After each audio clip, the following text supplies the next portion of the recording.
Olá, alunos do nono ano, sejam bem-vindos à nossa segunda aula de Geografia. O tema aqui da semana 2 é a globalização e a divisão internacional do trabalho. É complementar ao que a gente viu a semana passada. Na semana passada a gente falou de globalização no modo geral, essa intercomunicação entre os países, essa interligação social, econômica, cultural que existe entre os países. Hoje, através da divisão internacional do trabalho, que a gente fala DIT, é PET, tudo agora é sigla, né?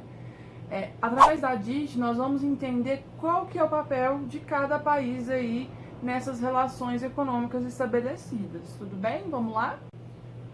Antes da gente falar dessa divisão internacional do trabalho, eu queria relembrar com vocês primeiro alguns conceitos que vão ser importantes. Conceitos que vocês já viram aí nas séries anteriores, como por exemplo o conceito de trabalho. Trabalho pode ter vários significados. Se você for pesquisar aí na internet, você vai ver que para física eu vou ter uma definição, para antropologia outra. Mas aqui no contexto da divisão internacional do trabalho, eu quero que vocês entendam o trabalho como um conjunto das atividades econômicas que são realizadas por aquela população para manter a sua sobrevivência, tá? As atividades que vão gerar ali a renda, as relações produtivas daquela população, ok?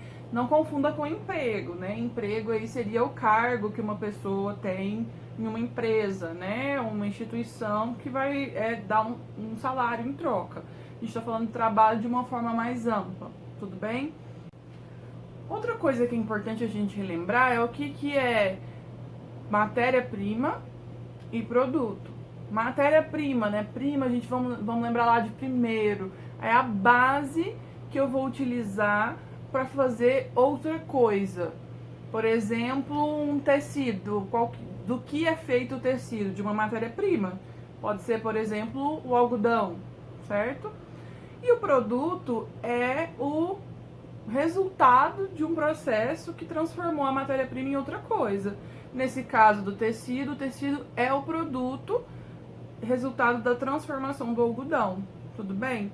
Vou colocar aqui esse exemplo, essa imagem maravilhosa, só pra gente ficar craque nisso aqui. Esse hambúrguer aí de uma famosa rede de fast food, né?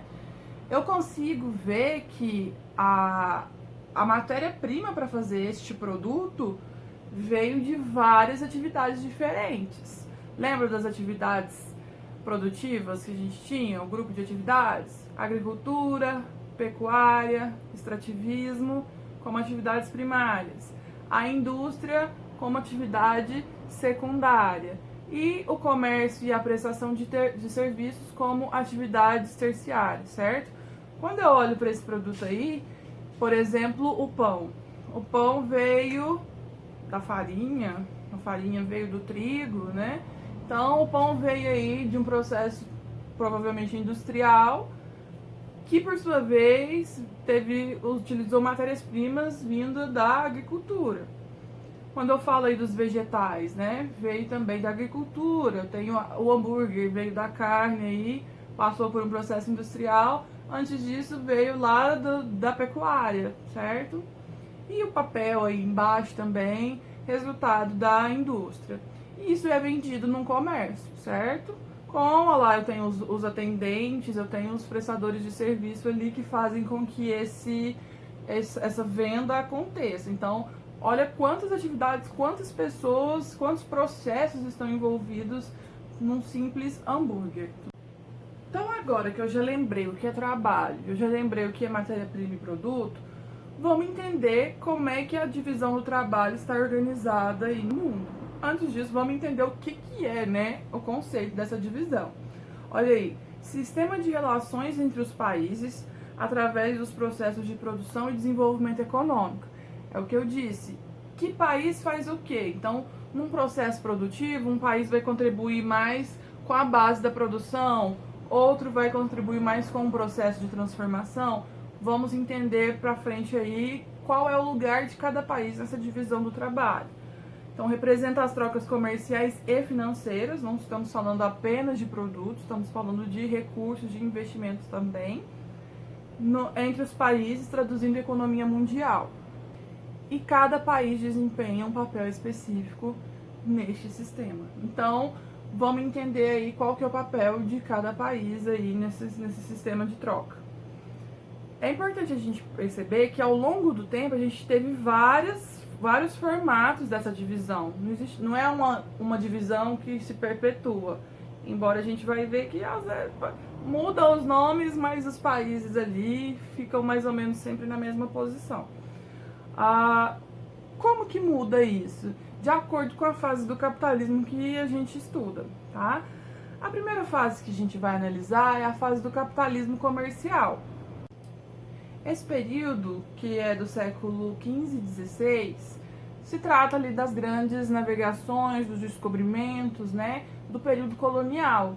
Nesse momento, quando você volta lá na história, você lembra que teve o chamado Pacto Colonial, em que as colônias deveriam fornecer matéria-prima para as metrópoles, né? Havia essa troca, esse compromisso aí. Então, olha só, a relação dessa fase do capitalismo se dava entre as metrópoles e as colônias, em que as colônias ofereciam as matérias-primas, as metrópoles manufaturavam essas matérias-primas e devolviam, depois vendiam novamente para as colônias, né? Ou seja, o produto final com valor agregado era comprado novamente pelas colônias. Então, um exemplo, no caso do Brasil, o Brasil enviava pau-brasil para a Europa, para Portugal. Portugal extraía, fazia tinta, fazia instrumentos musicais, por exemplo, e as pessoas que estavam vivendo aqui na colônia, quando precisavam, importavam esses produtos, em vez de eles mesmos produzirem isso aqui, tá? Então enviava a matéria-prima a baixo custo e acabava comprando essa matéria-prima modificada por um preço maior, certo? A segunda fase do capitalismo, a fase industrial, marcada aí pela Revolução Industrial, né, compreende os séculos 17, 18 e 19. Vai trazer pra gente a seguinte divisão: países industrializados, países agrários, tá? Em que os países agrários vão fornecer ali as matérias-primas e os países industrializados vão transformar essa matéria-prima em produtos e posteriormente fazer a venda para os países agrários. Observa aí que parece que só mudou o nome, né? A relação é muito parecida com a fase anterior do capitalismo. E muitos dos países que eram colônias permaneceram agrários e países que eram metrópoles se transformaram, aliás, em países industrializados, com raras exceções, como, por exemplo, os Estados Unidos, né? Os Estados Unidos era uma colônia de povoamento, mas aí veio a se transformar em um país industrializado, certo? E um exemplo que eu posso trazer aí no caso brasileiro é a exportação do algodão, por exemplo, né? Que foi produzido em grande escala no Nordeste, na mesma época ali em que estava se produzindo o café no Sudeste, e esses produtos eram enviados para a Europa como matéria-prima para se fazer tecidos, por exemplo. Mais tarde, o Brasil iria importar esses tecidos, né, da Europa, porque ainda não tinha uma base industrial estabelecida aqui no nosso território, tá? Esse seria um exemplo aí do Brasil na fase agrária, exclusivamente agrária, tudo bem? Bom, e a terceira fase do capitalismo, o capitalismo financeiro, ocorrida ali a partir do século XX até os dias atuais, que traz pra gente uma nova divisão do trabalho um pouquinho mais complexa do que nas fases anteriores. A gente vai perceber, antes era uma coisa ou outra, né? Aqui a gente precisa analisar com um pouquinho mais de detalhe. Aqui a gente vai dividir os países em desenvolvidos e subdesenvolvidos. Só que a gente não utiliza mais esses termos, tá, pessoal? Os países desenvolvidos a gente vai chamar de países centrais, e os países subdesenvolvidos a gente vai ver que eles se subdividem em duas categorias. Ele pode ser emergente ou ele pode ser agrário. Tem dois tipos aí de países que eram considerados subdesenvolvidos. Beleza isso? O que acontece? Do modelo anterior, o país que era agrário, muitos deles desenvolveram indústria. Aí você fala, opa, então tornou aí um país desenvolvido, um país central. Não foi o que aconteceu. Os níveis aí de poder também se desenvolveram. Então, os países que eram industrializados lá, eles se tornam centrais por quê? Porque além da indústria de ponta, né, a gente fala, eles começaram a comercializar a tecnologia. Então, as indústrias dos países emergentes, que são os países que se industrializaram, né, tardiamente, essa tecnologia é adquirida de países centrais, certo? Não só tecnologia, como investimentos. A gente não falou na aula passada das transnacionais, que são empresas que têm sede geralmente em países mais desenvolvidos, que procuram países que estão em desenvolvimento ali para ter algumas vantagens, certo? Então, esse processo ele auxilia o crescimento industrial dos países emergentes. Olha a palavrinha emergente, né? Algo que está emergindo, vindo à superfície. Então, está desenvolvendo aqui a parte da industrialização, tá? É o caso do Brasil, do México, da Índia, por exemplo. Os países que permaneceram agrários, eles continuam com o mesmo modo de produção da fase anterior ali do capitalismo, ok? Então, a gente verifica aí que o poder, né, ele passa para aqueles que têm aí uma tecnologia mais desenvolvida e um maior potencial de investir em outros países também, no próprio país e em outros países. Por isso é tão importante o investimento que os países fazem nas universidades, na educação, né? Porque é daí que vem o desenvolvimento das novas tecnologias, as novas descobertas, né? São, aqui no Brasil, por exemplo, as maiores descobertas vêm de estudos feitos nas universidades. Por isso é tão importante o incentivo aí da pesquisa, né, nos países, da educação. E é tão importante que você pega firme aqui para ser aí no futuro alguém que vai gerar aí novas descobertas que vão favorecer a você e ao seu país também, as condições de desenvolvimento do seu país. Então, para a gente exemplificar aí essa fase do capitalismo, utilizando aí o Brasil como exemplo, o Brasil é um país emergente. Ele tem ali a sua base industrial. Então, a gente exporta, sim, produtos industrializados, medicamentos, automóveis, eletrodomésticos e várias outras coisas, né? Componentes para máquinas, enfim. Mas a gente ainda tem uma base forte agrária. O Brasil é um grande exportador, por exemplo, de carne bovina, de frango, de soja, né? Então, os setores agrícolas nossos ainda são muito importantes para a parte aí da economia, da exportação.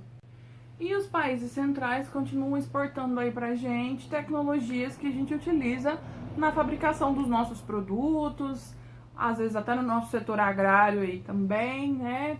Tecnologias como vacinas para os animais, ou fertilizantes, defensivos agrícolas, tá? Máquinas, né, para o setor industrial. E os países agrários permanecem aí com o modo de produção que a gente havia falado anteriormente, fornecendo essencialmente matérias-primas, né, provenientes aí da agricultura, da pecuária e do extrativismo. Por hoje é isso, espero que tenha ficado claro. Se tiverem dúvidas, me procurem aí nos comentários, me mandem mensagem no privado. Eu quero dizer que na semana que vem vamos fazer os vídeos da aula 3 e 4 juntos, tá bom? Para vocês finalizarem as atividades. Hoje não vou deixar a atividade complementar, vou solicitar que vocês façam as atividades dos PRETs e organizem para me enviar, ok? Utilizem o tempo aí que vocês estariam fazendo atividade para me enviar.